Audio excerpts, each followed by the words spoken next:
Hello everybody. Good to see you back again. I hope you have heard my first video. We were just discussing about the difference between contract and agreement in that video. But today we are going to freshly start with the first module of business law, that is Indian Contract Act 1872. The introduction statement of Indian Contract Act 1872, that is must for everybody, is it is applied to the whole of India except the state of Jammu and Kashmir. मतलब वो India में आप सब जगह पर apply कर सकते हो, but it is not applicable in the state of Jammu and Kashmir still. ठीक है. सेकेंड इंपॉर्टेंट स्टेटमेंट है इंडियन कॉन्ट्रैक्ट एक्ट 1872 का. It came into force on 1st of September 1872. ये कब स्टार्ट हुआ? It came into force on 1st September 1872. तो ये दो इंपॉर्टेंट चीज़ें आपको अच्छी तरह से पता होना चाहिए. फर्स्ट, उसका एप्लीकेबिलिटी जो सिर्फ इंडिया में है, और दूसरा वो कब एनफोर्स में आया. That is nothing but 1st September 1872. When I am talking about Indian contract act 1872, उससे रिलेटेड आपको दो डेफिनेशंस बहुत अच्छे से पता होने चाहिए. एक है कॉन्ट्रैक्ट का डेफिनेशन और दूसरा है अग्रीमेंट का definition. When I am talking about contract, according to Indian contract act 1872, section 2 subsection H, an agreement enforceable by law is a contract.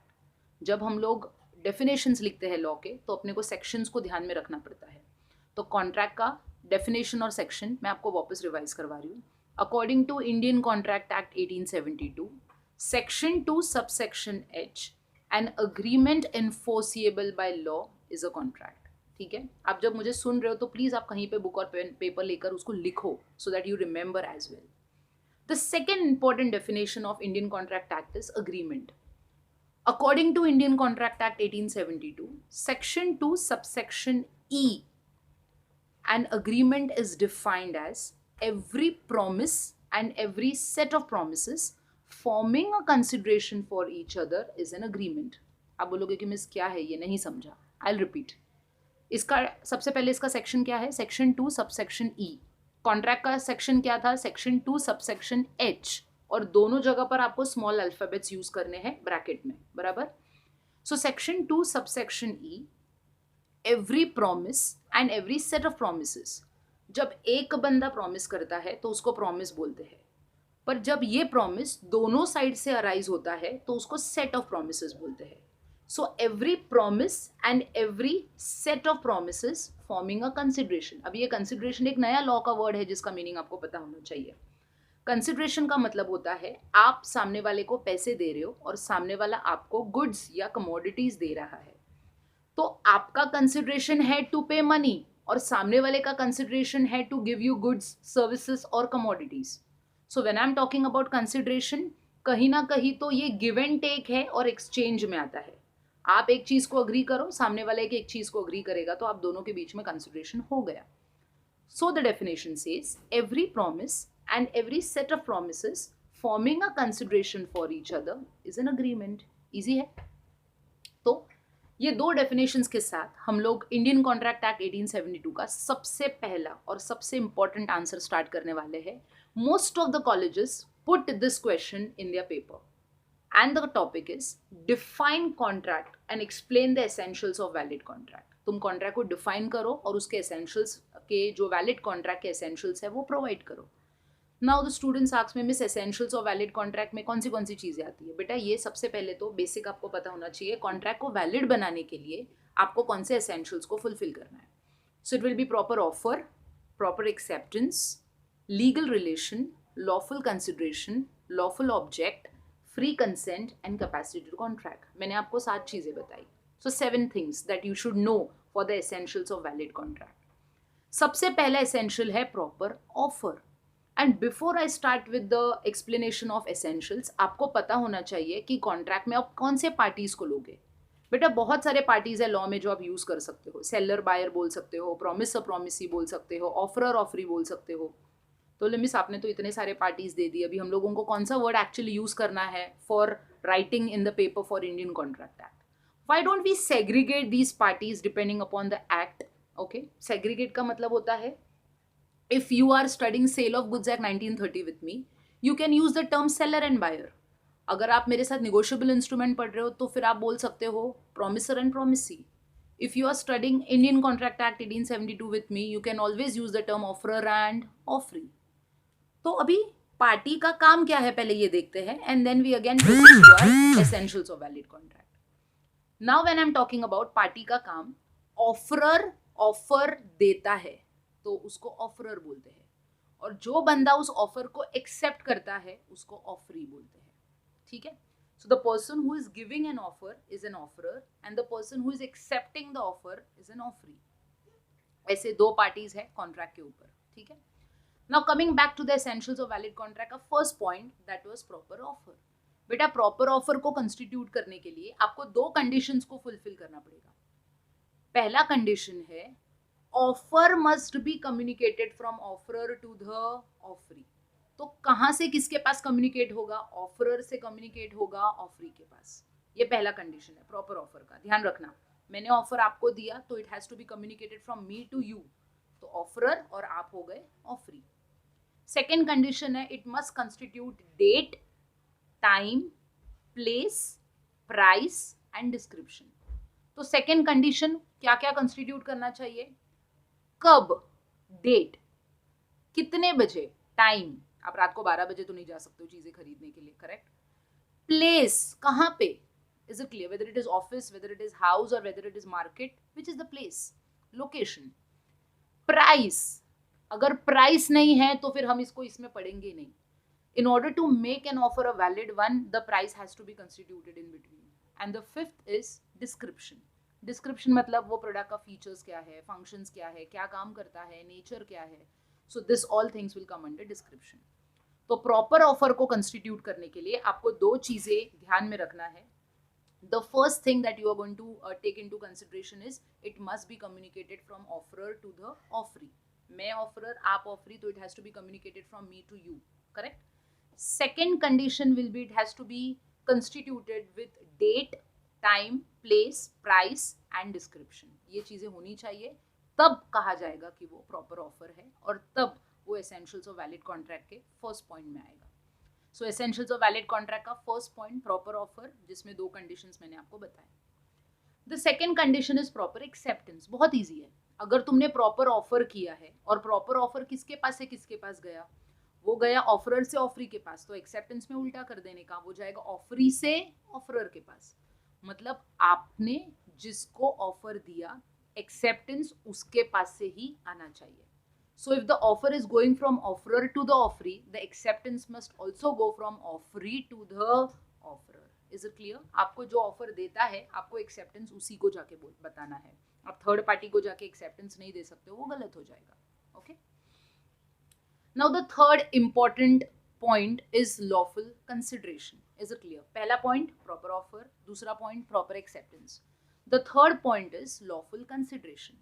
Students, when I'm talking about lawful consideration, it is for one another. Suppose if I have a dog and I want to sell my dog to you, okay? So if I tell you anybody interested in purchasing my dog can purchase it for 1,500 rupees, okay? अगर आपने interest बताया खरीदने के लिए तो फिर मैं आपको डॉग दूंगी और उसके बदले में आप मुझे 1,500 रुपीज पे करोगे. But if you say okay miss we are ready to purchase your dog, instead of that you purchase और कैट, कुत्ते के बदले में बिल्ली नहीं होती है. Is it clear? तो वो लॉफुल कंसिडरेशन नहीं होगा. प्राइस नहीं आया बीच में. और कंसिडरेशन को लॉफुल बनाने के लिए if I'm selling my dog, I should get money in returns. Is it clear? I should not get any commodity or any object. Is it clear? So whether it is living or non-living, आपको पैसों के साथ ही deal करना पड़ेगा. So if I'm selling my dog, I have to get money in return and not cat in return. I hope you understand. So that is a lawful consideration. It is going from one person to other person. I revise with you. The first condition for a valid contract was proper offer. The second was proper acceptance. And the third is lawful consideration. The fourth is lawful object. Lawful object का मतलब है आपका contract के ऊपर जो object है या आपके कॉन्ट्रैक्ट के ऊपर आपका जो पर्पस है वो भी लॉफुल होना चाहिए. नाउ स्टूडेंट्स आस्क जनरली कि मिस कैसे होगा ये lawful object. For example, suppose if I have a flat, okay, I am ready to sell that flat for 10 lakh rupees. आपने देखा, आपको पसंद आया, आपने कहा कि okay we are also ready to purchase your flat for rupees 10 lakhs. वहां तक सब ठीक है. सपोज अगर मैं आपको बोलूँ कि अगर आपको ये फ्लैट खरीदना है तो आपको यहाँ पे ये फ्लैट के ऊपर गैम्बलिंग करना पड़ेगा, और गैम्बलिंग करके आपको जितना पैसा मिलेगा उसका 50% शेयर आपको मेरे को देना पड़ेगा। तो वो आधा कॉन्ट्रैक्ट जब मैंने बोला था कि I want to sell my flat और उसके लिए मेरे को 10 लाख रुपए चाहिए और आप एक्सेप्ट करो, वहां तक सब ठीक था। बट इफ आई से यू कि आप लोग अगर वो फ्लैट खरीद रहे हो तो आपको वो कंडीशन फुलफिल करना पड़ेगा कि आपको उस फ्लैट पे गैम्बलिंग करना है। Students, this is not legal.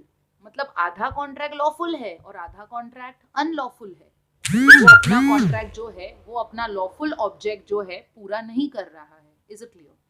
पूरा नहीं कर रहा है का मतलब होता है the object of the contract is becoming unlawful.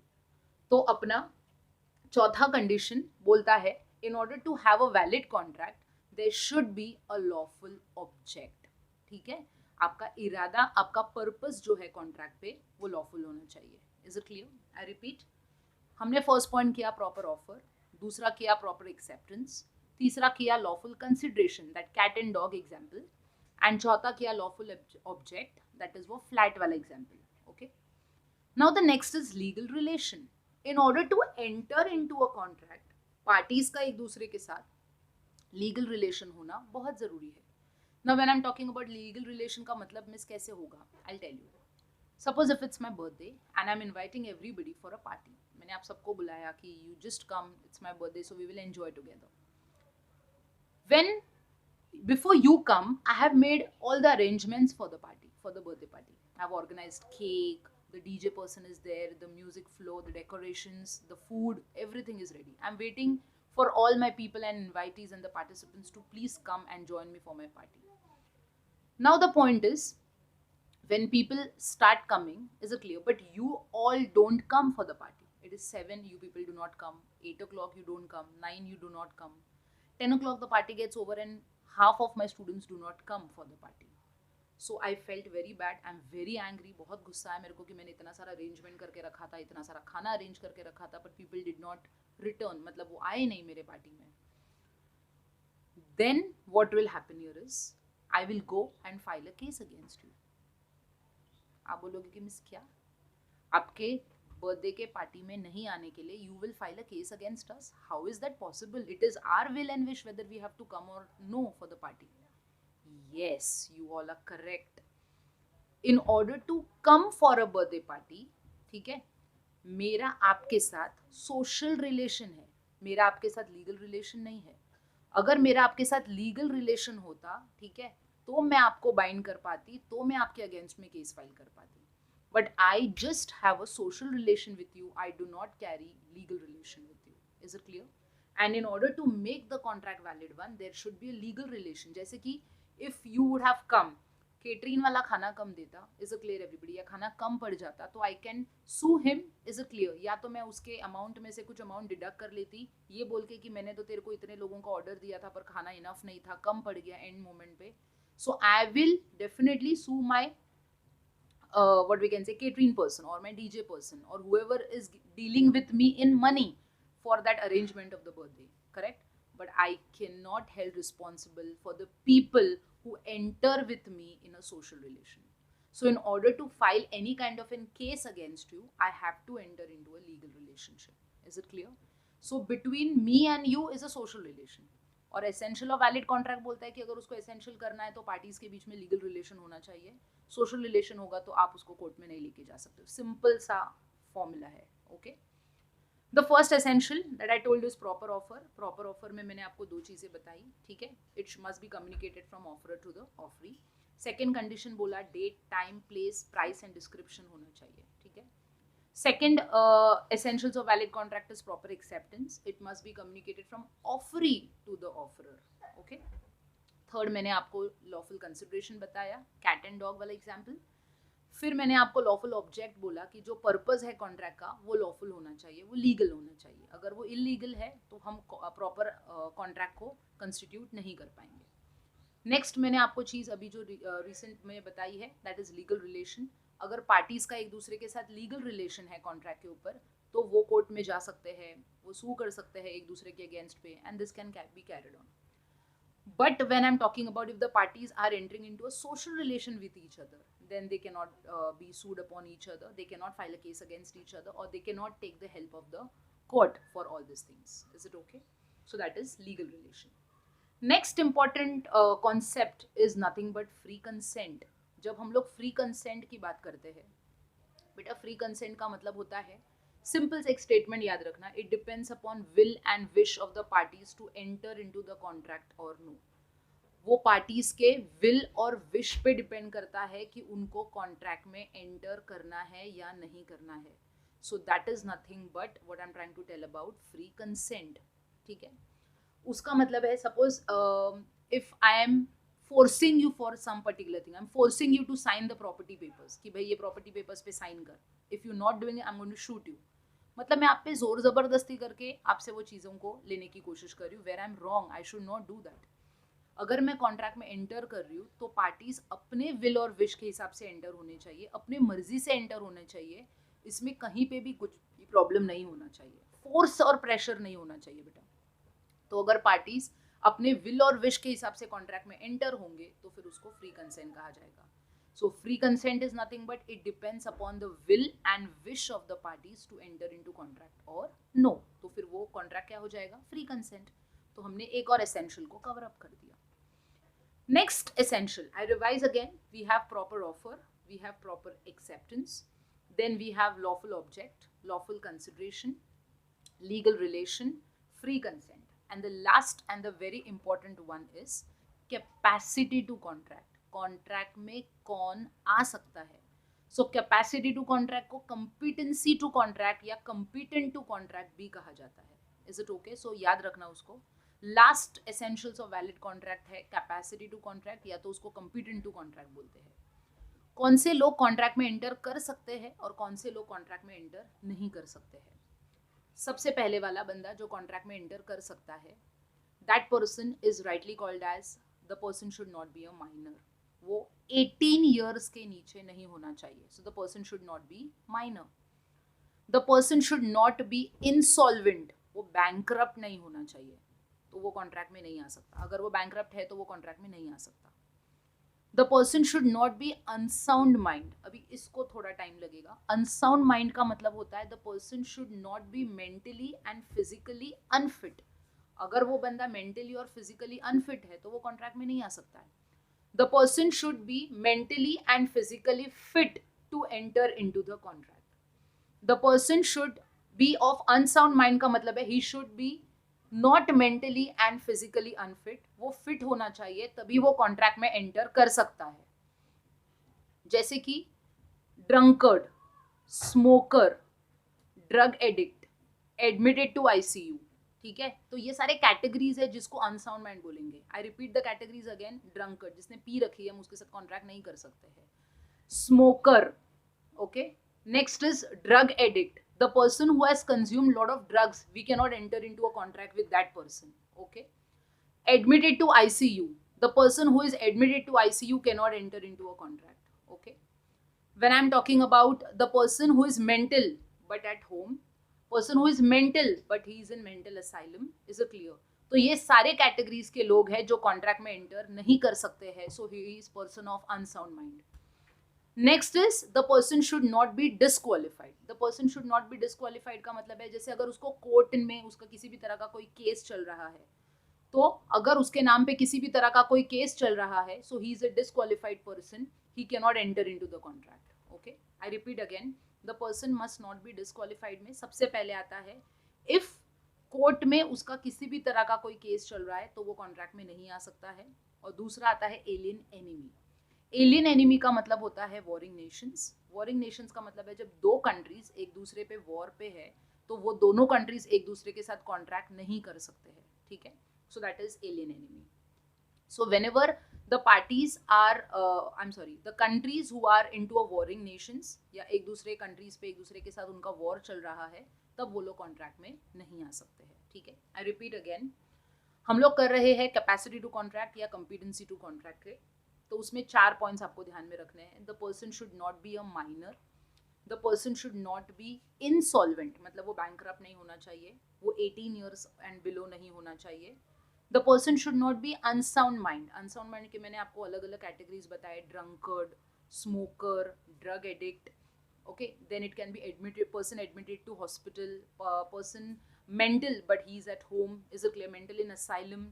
तो ये सारे कैटेगरीज अनसाउंड माइंड के हैं, जहाँ पे वो बंदा मेंटली और फिजिकली फिट नहीं है, इज अ क्लियर, किसी भी तरह के कॉन्ट्रैक्ट में एंटर करने के लिए, so he can not enter into the contract. And the other part, the next part, that is disqualified, the person must not be disqualified. Disqualified में आपको दो चीज़ें याद रखनी है, एक तो according to the court, by court, is a clear, अगर कोर्ट ने कहा है कि ये बंदे के साथ तुमको कॉन्ट्रैक्ट में एंटर नहीं होना है, like suppose if any case is going against Sanjay Dutt, is a clear, he is inside the bars, मतलब वो इम्प्रिजन्ड है, तो जब तक उसका केस सॉल्व नहीं हो जाता है या फाइनल जजमेंट नहीं आता है, द प्रोड्यूसर्स और the directors can not sign film with Sanjay Dutt, and if still they are doing it, तो वो उनके खुद के रिस्क पे वो लोग कर रहे हैं, so the person should not be disqualified, that is as per the court. And the second is alien enemy. Alien enemy का मतलब होता है warring nations, when two countries are in warring nations with each other, is it clear, so that is why they cannot enter into the contract with each other, like suppose India ने पाकिस्तान से कुछ import करके रखा हुआ है या contract sign करके रखा है शुगर के इम्पोर्ट और एक्सपोर्ट का, तो जब तक दोनों कंट्रीज के बीच के प्रॉब्लम्स को सॉर्ट आउट नहीं हो जाते हैं, तब तक वो दोनों कंट्रीज एक दूसरे के साथ कॉन्ट्रैक्ट में एंटर नहीं कर सकते हैं। Okay, so they just have to wait for the war to get over, then they can take the permissions from their own governments and then they can decide whether they have to continue the contract or no. So this is nothing but alien enemy. इसको alien enemy, तो one word में अगर आपको alien enemy याद रखना है, so that is warring nations. Is it okay everybody?